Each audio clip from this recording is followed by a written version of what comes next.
बिस्मिल्लाहिर्रहमानिर्रहीम अस्सलाम वालेकुम। Welcome to my channel conceptual lectures bye MSH. आज की इस वीडियो में सरगोदा यूनिवर्सिटी में पॉलिटिकल साइंस पार्ट 1 के जो 5 पेपर्स हैं मुस्लिम पॉलिटिकल थॉट्स एंड इंस्टीट्यूशंस के, वो आप लोगों के साथ शेयर किए जाएंगे। इसी तरह फर्दर अपडेट्स के लिए चैनल को सब्सक्राइब कर लें, वीडियो को लाइक और शेयर कर दिया करें ताकि दूसरे स्टूडेंट्स की भी हेल्प हो जाए। तो वीडियो को स्टार्ट करते हैं। सबसे पहले आपके सामने 2015 का पेपर है। ये आप 2015 का पेपर देख सकते हैं। इसके बाद ये 2016 का पेपर है आपके सामने, हिस्सा मारूजी, और फिर ये हिस्सा मौजूई।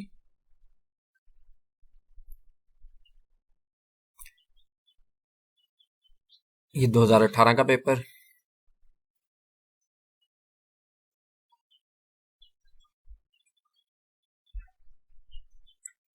इसके बाद आपके सामने 2019 का पेपर।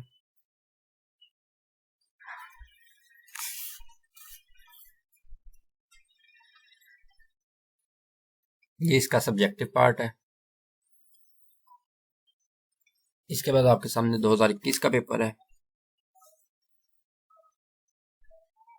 ये इसका सब्जेक्टिव पार्ट है। और ये लास्ट पे 2022 का पेपर है।